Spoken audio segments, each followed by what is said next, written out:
Praise Lord, praise Lord, praise Lord. Hallelujah, hallelujah, hallelujah. सबको जय मसीह की।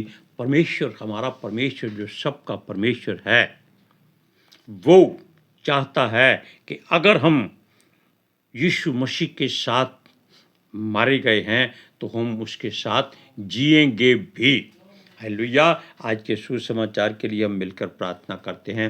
हे पिता परमेश्वर, खुदावंद, खुदा परवरदिगार, काल पुरख, सर्वशक्तिमान, परम प्रधान, हम तेरे बेटे बेटियां तुझसे विनती, मिन्नत, फरियाद, प्रार्थना, रिक्वेस्ट करते हैं, गिड़गिड़ाते हैं तेरे आगे। प्रभु, तूने हमको त्याग नहीं दिया, तुमने हमको अपने बेटे बेटियां का रुतबा दिया है। हे प्रभु, हम आपका धन्यवाद करते हैं, आपने दिन भर संभाल के रखा और हर तरह के से आनंदित किया, खुशी दी, आशीष दी, बरकत दी। हे पिता परमेश्वर यहोवा, हम आपसे जीसस के समर्थी जलाली कदूस जीवित नाम में आपसे दुआ करते हैं कि आइए प्रभु जी, हमारे होठों को छू लीजिए ताकि आपकी महिमा करें, हमारी ज़ुबान को छू लीजिए ताकि आपके वचनों का सही से गुणगान कर सकें। हम पितर आत्मा जी का स्वागत करते हैं और विनती करते हैं, पितर आत्मा जी आइए, हर रोज़ की तरह जो वचन हमें दिया गया है हम उसका प्रचार करना है और हम चाहते हैं कि आप हमारा मुंह बन के बोलें ताकि ये वचन धरती की छोर तक पहुँचे, लोगों के हृदयों में बस जाए और लोग मन फिराएं और धरती की छोर तक यीशु मसीह के गवाह ठहरें। पितर आत्मा जी, हम आपका धन्यवाद करते हैं। बाप बेटा रूप आके फीले, मेरी विनती, मेरी प्रार्थना जीसस के समर्थी नाम में सुनो और कबूल करो। आमीन। हालेलुया। सुनिए,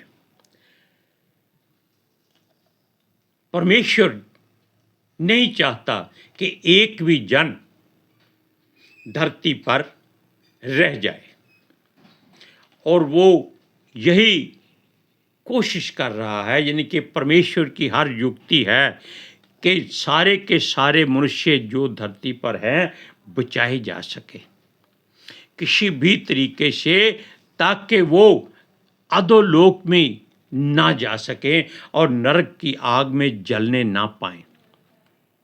इसीलिए हम हमेशा पितर आत्मा जी से विनती करते हैं, प्रार्थना करते हैं कि पितर आत्मा जी आइए, आप हमारा मुंह बन के बोलिए, क्योंकि जो पितर आत्मा जी बोलेंगे वो परमेश्वर के हुजूर में हमारे बोलने से पहले पहुंचता है, क्योंकि पितर आत्मा जी हमारे हृदय गुर्दे की हर बात को हमारे सोचने से पहले जानते हैं।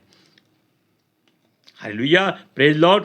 और हम अब बात करते हैं पौलुस रसूल की, जो यीशु मसीह का परमेश्वर के द्वारा चुना गया एक प्रेरित है, क्योंकि वो परमेश्वर की इच्छा से ही यीशु के द्वारा प्रेरित बना है और सबसे ज़्यादा उसने दुख सहे हैं। और वो हमेशा यही बात कहता है कि जिसने हमारा उद्धार किया और पितर बुलाहट से बुलाया, और यह हमारे कामों के अनुसार नहीं पर उसके उद्देश्य और उस अनुग्रह के अनुसार है जो यीशु में सनातन से हम पर हुआ है। इन बातों को आप बड़े ध्यान से गौर से सुनिएगा, क्योंकि वो कहता है जिसने हमारा उद्धार किया है, यानी कि जिसने हमको ऐसी जगह से उठाया है जिसके हम लायक थे, गंदगी के, बुराई के, क्योंकि हम दलदल में धंसे हुए थे, पापों में फंसे हुए थे। उसने हमें उसमें से उभार कर ऊंचा किया और अपने पतवंते लोगों में बिठाया। उसने हमें पितर आत्मा का दान दिया ताकि हम उस सहायक के अनुसार अपना हर काम कर सकें जो परमेश्वर अपनी मर्जी से चाहता है। हालेलुया। और ये सहायक जो पितर आत्मा जी हैं, ये इस समय हमारे लिए परमेश्वर हैं और इसीलिए इनकी हर बात को आपको पूरा करना है। लेकिन यहाँ वो कहता है जिसने हमारा उद्धार किया और पितर बुलाहट से बुलाया है। पितर बुलाहट जो कहता है, हे बच्चों आओ मैं तुम्हारा पिता हूँ, मैं तुम्हारा परमेश्वर हूँ, मैं तुम्हारा रखवाला हूँ, मैं ही परमेश्वर हूँ। ये पवित्रताई है और इसी बात से परमेश्वर ने हमको अपनी ओर खींचा है।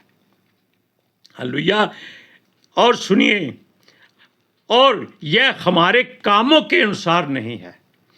मनुष्य जो काम करता है वो अपनी मर्जी से करता है, अपने लालच के लिए करता है, अपनी ज़रूरत के लिए करता है, और हमेशा यही सोचता है कि जो मनुष्य ने सोच लिया है वो एक सबसे उत्तम बात है।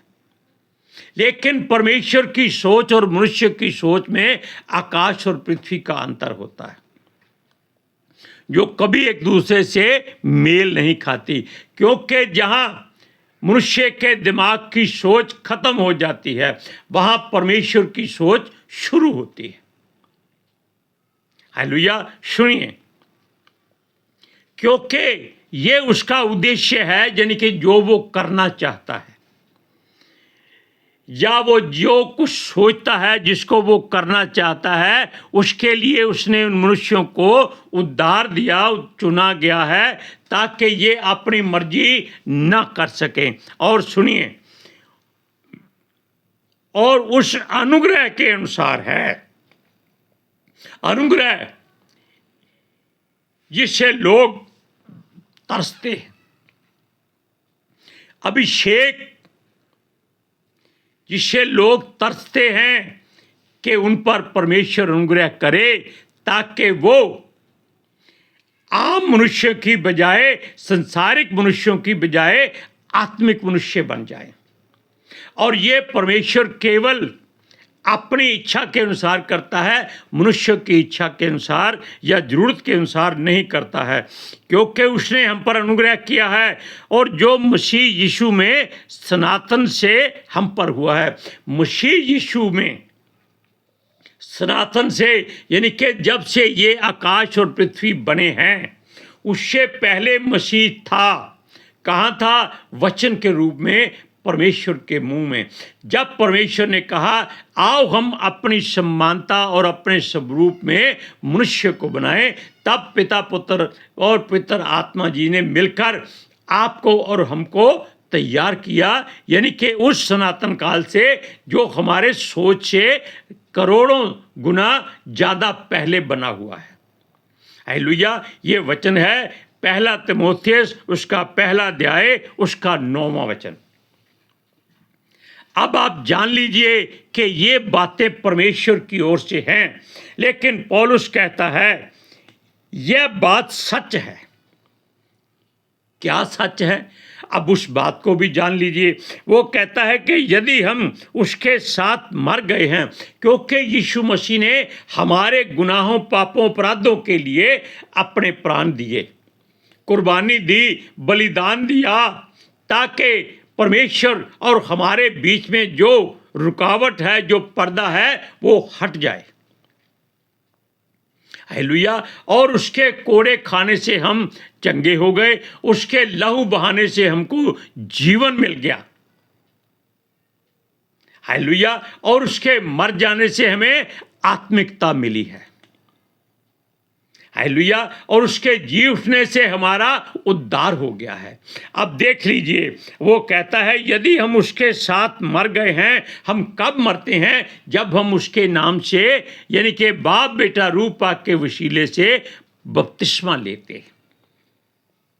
यीशु ने निकुदेमुस से क्या कहा था? कोई जल और आत्मा से ना जन्मे वो परमेश्वर के राज्य में प्रवेश नहीं कर सकता। जल और आत्मा का मतलब है कि जल में आप डुबकी लगाते हैं, लेकिन आत्मा के द्वारा आप जब पानी में डुबकी लगाते हैं, मर जाते हैं, तो आत्मा के द्वारा आप फिर से जिलाए जाते हैं, आप मरकर नया जीवन पा लेते हैं। हालेलुया। सुनिए, अगर हम इस बात में जानकार रहें कि हमको बपतिस्मा क्यों दिया गया है, तब आप बपतिस्मा लेने के वक्त इस बात को ध्यान रखेंगे।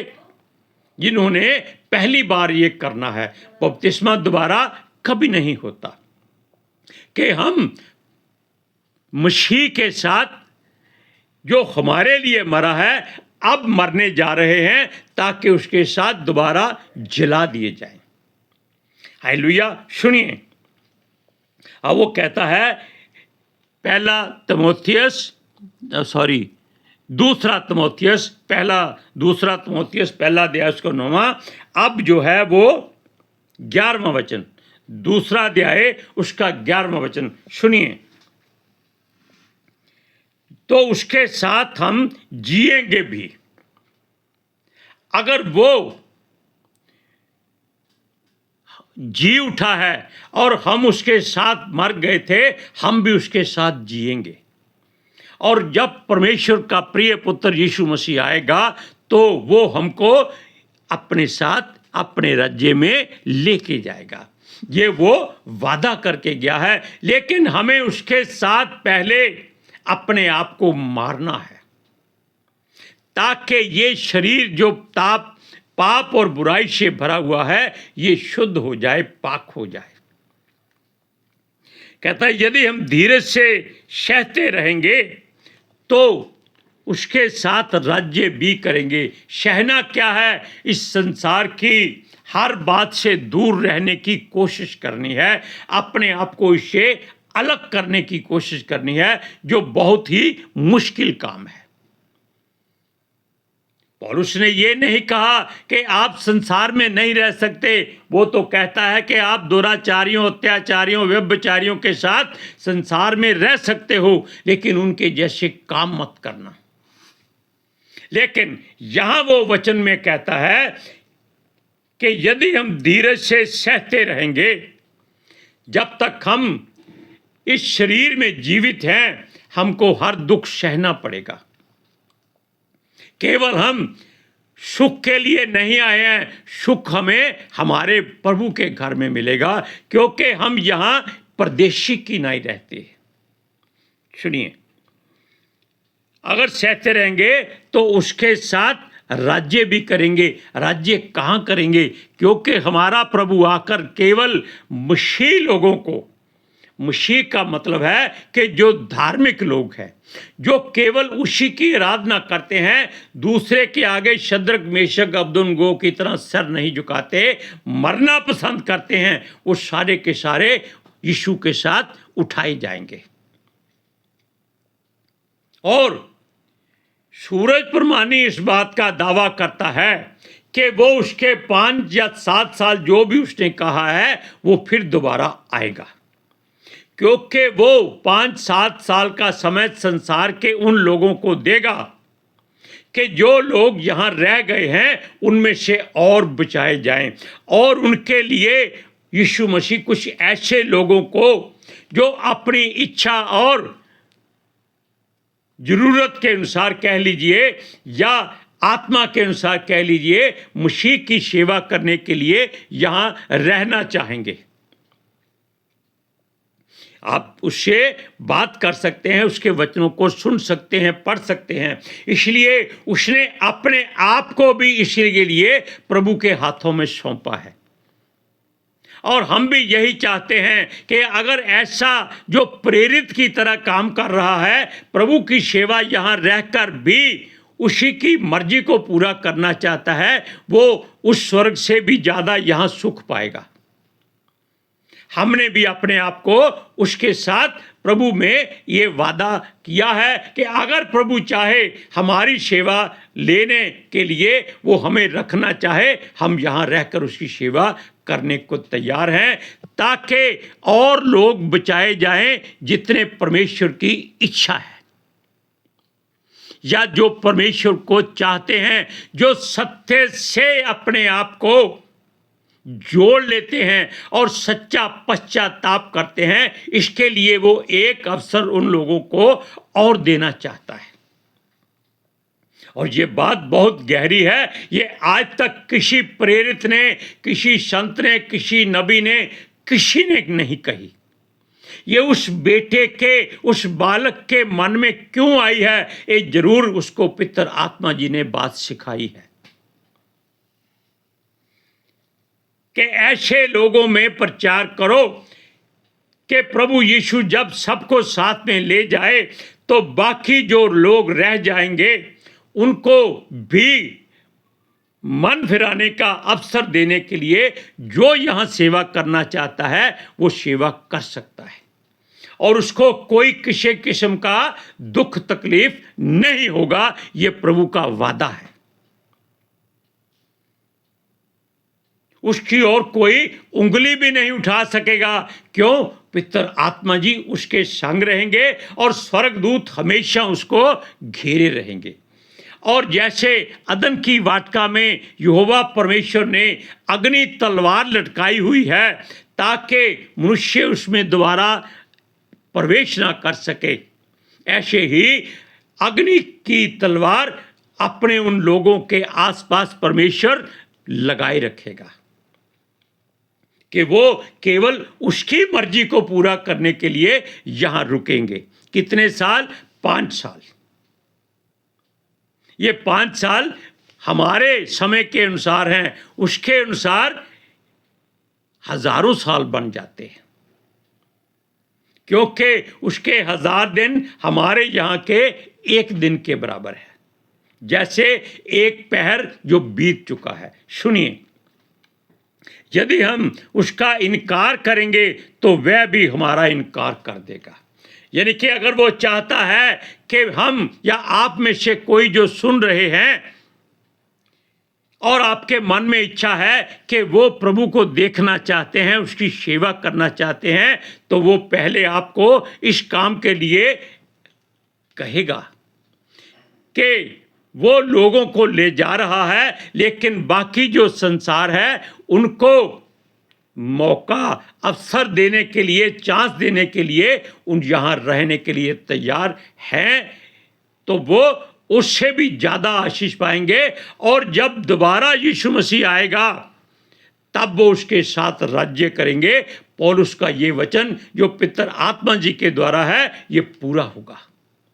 तब वो लोग राजा की तरह रहेंगे जो यहाँ प्रभु की सेवा करेंगे।